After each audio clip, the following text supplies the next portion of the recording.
Or, l'avant-dernière nuit, l'officier de quart entendit des gémissements à l'endroit le plus obscur du pont. Il s'approche. Un homme était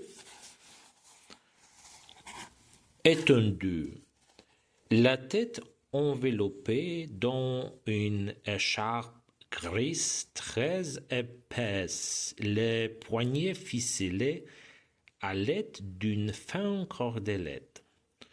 On les délivre de son lien, on les relève, des soins lui furent prodigués.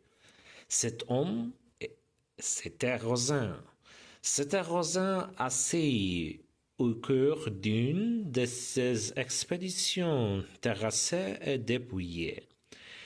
Une carte de visite fixée par une épingle à son vêtement portait ce mode. Arsène Lupin acceptait avec reconnaissance les 10 000 francs de Monsieur Rosin. En réalité, le portefeuille dérobé contenait 20 billets de 1000. Naturellement, on accuse les malheureux d'avoir simulé cette attaque contre lui-même, mais autre qu'il lui eût été impossible de se lier de cette façon, il fut établi que l'écriture de la carte différait absolument de l'écriture de Rosin et ressemblait au contraire à s'y méprendre à celle d'Arsène Lupin telle qu'il la reproduisait en ancien journal trouvé à bord. Ainsi donc, Rosin n'était plus Arsène Lupin, Rosin était Rosin, fils d'un négociant de Bordeaux. Et la présence d'Arsène Lupin s'affirmait une fois de plus, et par quel acte redoutable! Ce fut la terreur, on n'ose plus rester seul dans sa cabine, et pas davantage s'aventurer seul à un endroit trop escarté.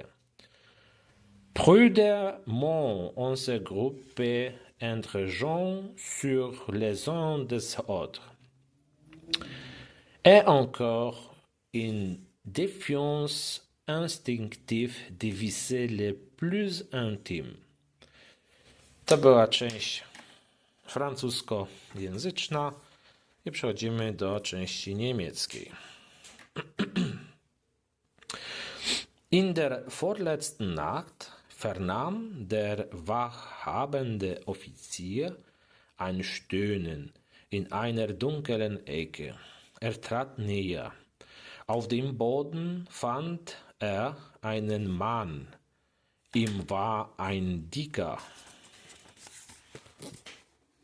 grauer Schal um den Kopf gewickelt, und die Handgelenke waren mit einer feinen Kordel zusammengebunden.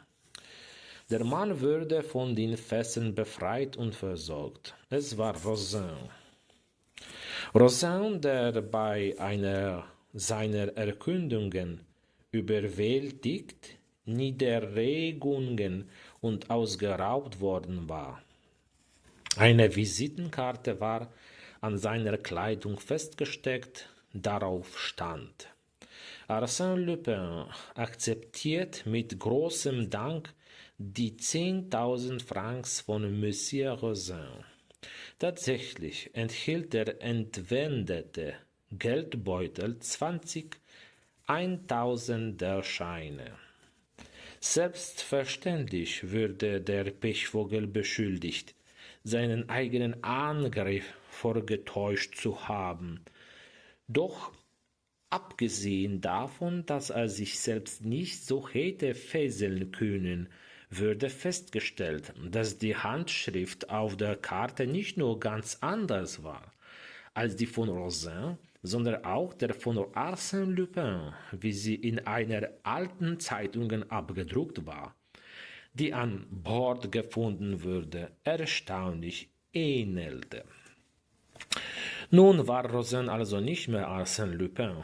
Arsène war Rosin, der Sohn eines Händlers aus Bordeaux. Und die Anwesenheit von Arsène Lupin würde anhand dieser furchtbaren Tat ein weiteres Mal unter Beweis gestellt. Panik breitete sich aus. Die Leute wollten nicht mehr allein in ihren Kabinen bleiben und wagten sich auch nicht mehr allein an abgelegene Orte. Aus Vorsicht suchten sie die Nähe von vertrauenswürdigen personen. I to jest koniec części niemieckiej. Zapraszam do komentowania i do subskrypcji mojego kanału.